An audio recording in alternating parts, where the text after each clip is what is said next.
Alors j'ai commencé ma vie professionnelle dans le secteur public durant une quinzaine d'années.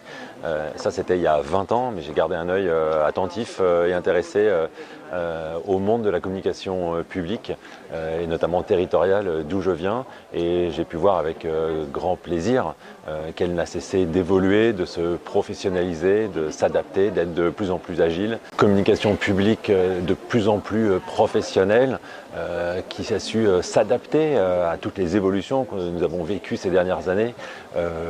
L'arrivée de l'Internet, les réseaux sociaux, l'immédiateté. Voilà, aujourd'hui, qu'on soit dans le public ou dans le privé, c'est pareil, on travaille au rythme des notifications des smartphones. Ces nouvelles façons de travailler, cette nouvelle façon d'aborder la communication publique, évidemment, l'a saisie et je pense qu'elle est au top aujourd'hui et qu'elle n'a rien envié aux autres communications. Alors c'est vrai, souvent on oppose les communicants du public et du privé. Et je ne comprends pas vraiment la raison de cette opposition. D'ailleurs, je viens du public, je suis allé dans le privé, je retravaille pour le public. Nous faisons exactement le même métier. Alors c'est vrai, il y a parfois des nuances de rythme de travail, d'agenda, de priorité. Il est vrai que dans le public, le communicant public doit aussi tenir compte de la communication politique, de l'agenda de la communication politique. Mais c'est parfois vrai aussi dans le privé, quand vous travaillez pour une société cotée, où il y a une obligation de transparence, où il y a des obligations de communication, on se retrouve quelque part avec le même type de contraintes ou d'obligations. Nous faisons vraiment les mêmes métiers, avec des qualités parfois qui se développent d'un côté ou de l'autre. J'en note une, pour moi, une des principales qualités du communicant, c'est le sens politique. Je ne parle pas du sens politique du communicant politique. Le sens politique, c'est essentiel en communication et souvent, il est davantage développé dans les communicants qui sont issus de la com publique.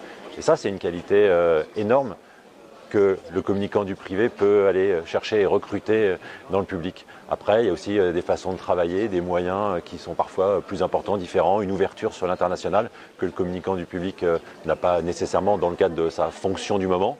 Ça, il peut aller le chercher chez le communicant du privé. Donc les passerelles existent, elles sont très simples, nous faisons absolument le même métier, donc il ne faut surtout pas se mettre de barrières, on peut parfaitement passer de l'un à l'autre, j'en suis l'illustration, mais on est très nombreux et très nombreuses à l'avoir fait.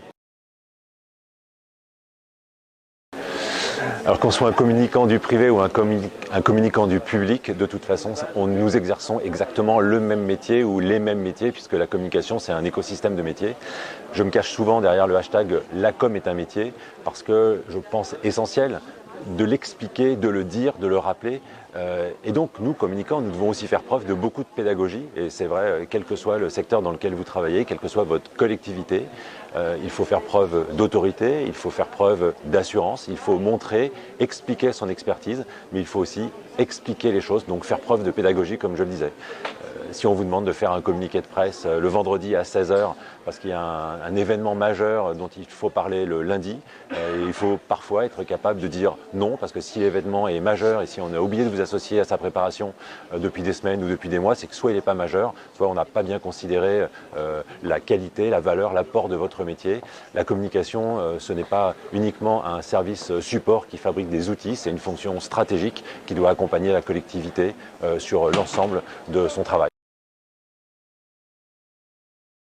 J'ai été membre du grand jury du 34e prix Capcom de la communication publique et territoriale. J'étais très honoré de l'invitation de Yves Charmont de participer à ce jury.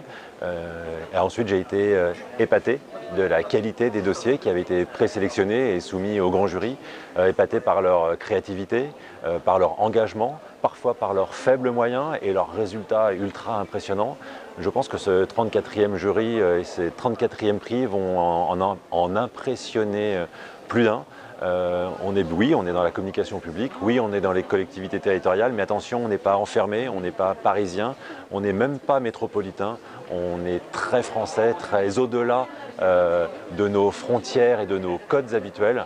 Vous allez voir, ce sont des prix qui récompensent un travail de qualité, un travail très dynamique, un travail très créatif et un travail très ouvert sur le monde.